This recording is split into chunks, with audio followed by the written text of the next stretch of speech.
18তম নিবন্ধনে viva বঞ্চিত হঠাৎ করে সিলেবাস পরিবর্তন করে সম্পূর্ণ নতুন সিলেবাসে পরীক্ষা দেওয়ার পরেও 14 অক্টোবর 2024 তারিখে যখন ফলাফল প্রকাশিত হয়েছে তখন পাশকৃত পরীক্ষার্থীর সংখ্যা দেখা যায় 3,48,680 জন। এর অংশগ্রহণকৃত পরীক্ষার্থী হচ্ছে 3,48,680 জন এবং এর মধ্যে লিখিত পরীক্ষার্থীতে উত্তীর্ণ হয় 83,865 জন। 27 অক্টোবর 2024 সাল থেকে শুরু করে 29 মে 2025 সালে 7 মাস ধরে মোট 8 ধাপে আমাদের ভাইবা শেষ হয়। 4 জুন 2025 সালে ফাইনাল রেজাল্ট প্রকাশিত হয়। ভাইবা বোর্ডে উপস্থিত প্রার্থীর সংখ্যা ছিল 81,209 জন। ভাইবা পরীক্ষায় চূড়ান্তভাবে উত্তীর্ণ 60,521 জন। আমরা 20,688 জন হচ্ছে ভাইবায় চূড়ান্তভাবে অনুত্তীর্ণ। বেসরকারি শিক্ষক নিবন্ধন ও প্রত্যয়ন কর্তৃপক্ষ NTRCA কর্তৃক প্রকাশিত সর্বশেষ গণবিজ্ঞপ্তিতে মোট আসন সংখ্যা 1,822,টি, যাকে আমরা শূন্যপদ বলে জানি। NTRCA এর দায়িত্বই হলো শিক্ষা প্রতিষ্ঠানের শূন্যপদ পূরণ করা, আর এজন্যই তারা নিবন্ধন পরীক্ষা নিয়ে থাকেন। যেখানে লক্ষাধিক শূন্যপদ রয়েছে সেখানে লিখিত পাশ করানো হয়েছে 83,865 জন। সাংবিধানিক নীতি ও যোগ্যতার বিচারে এই 83,000 লিখিত ও উত্তীর্ণ সকলেই শিক্ষক হবার অধিকার রাখে। অতীতের প্রত্যেকটা পরীক্ষায় এমনটাই হয়েছিল। যারা লিখিত পরীক্ষায় উত্তীর্ণ হয়েছিল তাদের সবাইকেই সনদ দিয়েছিল। সার্টিফিকেট ও নামগত ত্রুটি কারণে কেউ কেউ ভাইবায় অনুত্তীর্ণ হয়েছিল। অতীতের সব নিয়মের বাইরে গিয়ে এবার 18তম শিক্ষক নিবন্ধনে 20,000-এর অধিক প্রার্থীকে সম্পূর্ণ অযৌক্তিকভাবে ভাইবায় অনুত্তীর্ণ দেখানো হয়, যাতে NTRCA এর বৈষম্য, দুর্নীতি ও প্রহসন স্পষ্টভাবে প্রমাণিত হয়। এবং আরও যুক্ত করছি যে গতকাল যখন সনদ প্রকাশিত হলো, আমরা প্রত্যেকেই অনেকের রেজাল্ট দেখলাম। সেখানে দেখা যাচ্ছে 40 পেয়ে 43 পেয়ে অনেকে উত্তীর্ণ হয়েছে। আমার মোবাইলে NTRCA থেকে 22 এপ্রিল আমাকে যখন ভাইবার জন্য ডাকা হয়েছিল, আমিও তখন 40 ঊর্ধ্ব মার্ক পেয়েই ভাইবার জন্য সিলেক্টেড হয়েছিলাম। তাহলে আমার সার্টিফিকেট কোথায়? আমার লিখিত মার্ক জানার জায়গাটা কোথায়? শিক্ষা সংশ্লিষ্ট সকলের কাছে আমার প্রশ্ন। একটু বিশ্লেষণ করছি। 20,000-এরও অধিক লিখিত উত্তীর্ণ ক্যান্ডিডেটকে অনুত্তীর্ণ দেখিয়ে 18তম নিবন্ধনের রেজাল্ট যে কারণে প্রশ্নবিদ্ধ, ভাইবা বোর্ডের অসামঞ্জস্যতা। কোন বোর্ডে 30 জনে 3 জন পাস, কোন বোর্ডে 30 জনে 23 জন পাস, কোন বোর্ডে 30 জনে 29 জন পাস। এই ধরনের অসামঞ্জস্যতা কিসের ভিত্তিতে? আমাদের যোগ্যতার প্রশ্নে আমরা ছাড় দিতে রাজি নই। নীতিমালা লঙ্ঘন। 40%-এ পাস, এটা NTRCA এর নীতিমালায় আছে। সেখানে ভাইবাতে 20 নাম্বারের মধ্যে 12। আমি যখন যেই জায়গায় সার্টিফিকেট চেক হচ্ছিল, আমাকে 12তে 12 দিয়ে আমার সিগনেচার নিয়ে আমাকে ভাইবা বোর্ডে প্রবেশ করানো হয়েছিল। তো তারপরেও আমি কি কোনো প্রশ্নেরই উত্তর দিতে পারিনি? NTRCA তে ভাইবা বোর্ডে যারা ছিলেন তারা কি বলতে পারবেন যে কোনো ক্যান্ডিডেট তাদের মন মতন প্রশ্নের উত্তর বা কোনো প্রশ্নের উত্তর না দিয়ে বের হয়ে গিয়েছে? সেক্ষেত্রে আমি কেন অনুত্তীর্ণ এটা জানার অধিকার আমার আছে। NTRCA এর পূর্ববর্তী রেকর্ডের ভিন্নতা। অতীতের নিবন্ধনগুলোতে ফিরে তাকালে দেখা যাবে 17তম নিবন্ধনের ভাইবা দিয়েছিল 26,243 জন। ত্রুটিগত কারণে, সার্টিফিকেটের ত্রুটিগত কারণে 2257 জন অনুত্তীর্ণ হয়েছিল। 16তমতে 18,550 জনের মধ্যে সবাইকেই পাস দেখানো হয়েছিল। 15তমতে 13,313 জনের মধ্যে 13,000 পাস হয়েছিল। সার্টিফিকেট জনিত ত্রুটির জন্য 313 জন বাদ পড়েছে। 14তম নিবন্ধনের ভাইবা দিয়েছে 19,863 জন। ভাইবা পাস করেছে 18,342 জন। সার্টিফিকেট জনিত কারণে 1,000-এর মতন পরীক্ষার্থী বাদ পড়েছে। অতীতের সব রেকর্ডকে NTRCA এবার ভেঙে দিয়েছে। এবার আপনাদের জানা প্রয়োজন, কেনই 18,622 জন পরীক্ষার্থী 20,688 জন পরীক্ষার্থী কেন হচ্ছে রাস্তায়, এটা আপনাদের জানা দরকার। NTRCA নিবন্ধন পাস করার পর একটা সার্টিফিকেট দেয় এবং সেই সার্টিফিকেটের লিখিত নম্বরের ভিত্তিতে মেধা তালিকায় যুক্ত এমনকি পছন্দের প্রতিষ্ঠানে চাকরি প্রাপ্তি নিশ্চিত হয়। সেইখানে এনটিআরসি লিখিত নাম্বার দিল ঠিকই, ভাইবা নাম্বার যুক্ত করলো না, কিন্তু আমাদের বঞ্চিত করলো। তাই আজকে আমরা এই জায়গায়।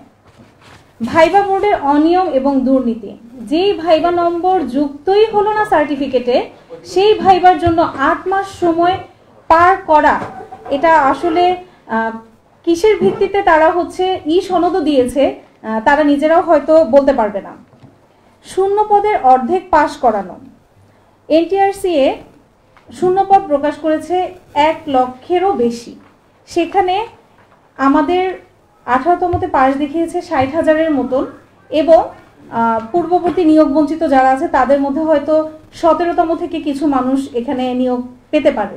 তাহলে প্রতি বছর বা প্রতি সার্কুলারে, প্রতি গণবিজ্ঞপ্তিতে বেশ কিছু পদ হাতে রেখে পরবর্তী নিয়োগ প্রক্রিয়া শুরু করা, এটা এনটিআরসি এর একটা পলিসিতে পরিণত হয়েছে। এবং সবচাইতে দুর্ভাগ্যের বিষয়, আমাদের যোগ্যতাকে ভাগ্যে রূপান্তর করা হয়েছে। এই ফলাফল যখন আমরা বুঝতে পারলাম যে আসলে আমরা লিখিত পরীক্ষা অনেক ভালো দিয়েছি, আমাদের ভাইবা ভালো হয়েছে, তারপরেও কেন আমাদের ফলাফলের এই পরিণতি, আমাদের মধ্যেই একটা টিম চেয়ারম্যান স্যারের বাসায় যায় এবং তার সাথে যোগাযোগ করে। চেয়ারম্যান স্যার আমাদের উত্তর দিয়েছিল, এটা আসলে ভাগ্যের উপর ছেড়ে দাও। কিন্তু আমরা কি আমাদের যোগ্যতাকে ভাগ্যের উপর ছেড়ে দিতে পারি? এসএসসি ও এইচএসসিতে যারা গোল্ডেন এ প্লাস পেয়েছে, লক্ষাধিক স্টুডেন্টের সাথে প্রতিযোগিতামূলক পরীক্ষা দিয়ে যারা দেশের পাবলিক বিশ্ববিদ্যালয়ে চান্স পেয়েছে, ভালো সাবজেক্ট নিয়ে সম্মানের সাথে honours, masters, first class result করে গ্রাজুয়েশন সম্পন্ন করেছে, এরা প্রভাষক বা স্কুল শিক্ষকের যোগ্য হয়নি? এতেও শেষ নয়, এই গ্রাজুয়েশনধারীরা পুনরায় আবারও সারা বাংলাদেশের 18 লক্ষেরও অধিক চাকরি প্রার্থীদের সাথে একই প্রশ্নে প্রিলিমিনারি পরীক্ষা উত্তীর্ণ হয়ে, একই প্রশ্নের রিটেন সাবজেক্টিভ প্রশ্নভেদের রিটেন পরীক্ষায় উত্তীর্ণ হয়ে নিজের যোগ্যতা দেখে ভাইবা বোর্ডে এসেও অনুত্তীর্ণ হয়েছে। তবে কি এখানেও শিক্ষকতার যোগ্যতা পরিমাপ ঠিক ছিল? কৃতিত্বের সাথে 18 থেকে 20 বছরের পড়াশোনার অর্জন কি 2-1 মিনিটের ভাইবায় মূল্যায়ন করা যায়? নিজের যোগ্যতার পরিচয় এত কিছু করার পরেও মাত্র 3.2 নম্বরের জন্য 2-1 মিনিটের ভাইবাতে 80% সঠিক উত্তরদাতাকেও অনুত্তীর্ণ দেখানো কি অন্যায় নয়? এভাবেই যদি মেধার অবমূল্যায়ন হয়, তবে এই দেশ মেধাশূন্য না হয়ে কি হবে? This is a process of brain drain.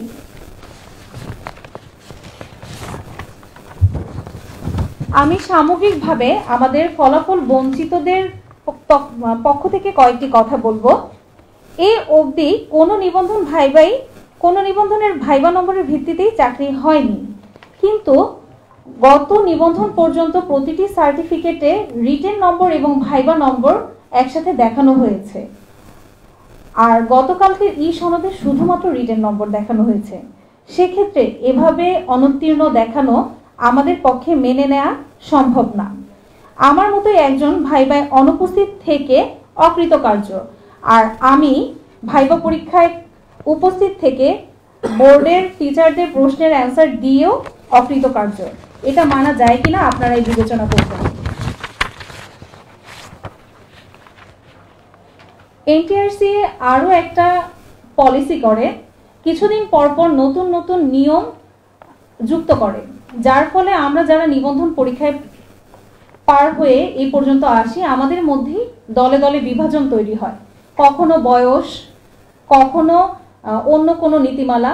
কিন্তু এই নীতিমালার সংযোজন বিয়োজনে আমাদের জীবন থেকে যতটা সময় ঝরে যায়, আজকে আমরা কেন এখানে বোঝার জন্য, যখন আপনাদের নিজেদের কারো জীবন থেকে 2-3 বছর ঝরে যাবে তখন বুঝবেন। এর আগে আপনারা হয়তো আমাদের কষ্ট সেভাবে অনুধাবন করতে পারবেন না। মানুষ মাত্রই ভুল। এনটিআরসি দ্বারা টেকনিক্যাল কোনো কারণে যেই ভুল হয়েছে তা শুধরানোর সময়ের ব্যাপার মাত্র। সফটওয়্যারে একটা মডিউল চেঞ্জ করলেই আমাদের রিটেন নম্বরগুলো চলে আসা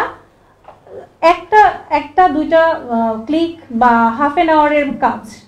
সেক্ষেত্রে আমরা এতগুলো ভুক্তভোগী রাস্তায় থাকবো, এটা মানা কষ্ট। টেকনিক্যাল প্রবলেম সলিউশনের জন্য এই আমরা 20,688 জন প্রার্থী অবশ্যই আন্তরিকতার সাথে এনটিআরসি এর পাশে থাকব, কিন্তু যোগ্যতার প্রশ্নে আমরা আপোষ করব না।